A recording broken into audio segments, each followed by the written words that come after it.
For the next month, we'll bring you stories about the cultures that shape parts of our community. It starts with this one from 41 Action News reporter Sarah Blake. We are excited to kick off Hispanic Heritage Month with this story about a renowned Mexican folkloric dance teacher who shows her students that life is reflected in art. She invited us to her home, where she's been instilling these values in her students for decades.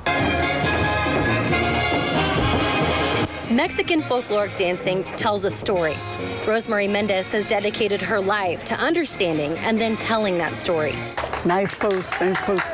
She founded her dance school, Rose Marie's Fiesta Mexicana, in 1965, bringing with her a deep knowledge of different styles of Mexican dance, like this one, La Bruja from Veracruz, where the women balance a glass of water on their head. And then they'll continue with the dance so that you can see how balanced a female today has to be, ready for anything and everything.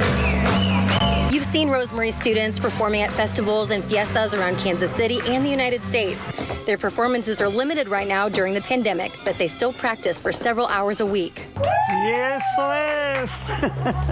nice job. Looks good. Kids are always in and out of her home in KCK. Her collections and memories decorating her house mark moments in her life. Lessons she tries to teach her students. Nothing's perfect here, and that's the way I like it, because they have to be accepting the fact that life goes on, but there's always something that's going to complicate your life in the meantime.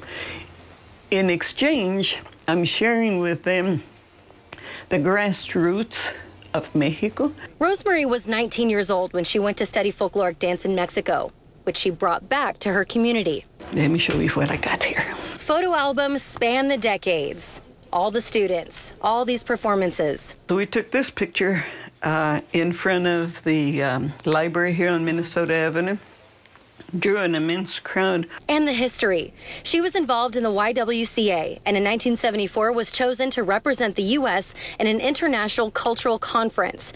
She served on the board of the National Association of Folkloric Groups and was invited to join the Ethnic Enrichment Commission. Those of us that have had grassroots training have learned a proficiency of just the skills to be able to communicate with people and to hear your voice heard.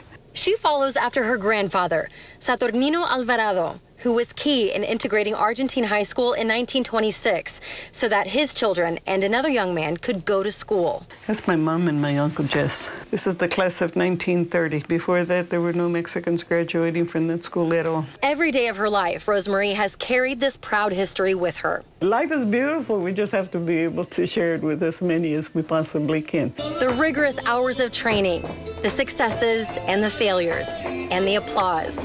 All reflections of life through the craft she teaches. I'm still taking classes, and all of us, you know, we try to stay as polished as we possibly can until the Lord just says, you can't move anymore. Sarah Blake, 41 Action News. You keep on moving. Look for stories about Hispanic heritage all month long on 41 Action News. You'll find all those stories on our website, along with profiles of Hispanic members of our community. Love that one.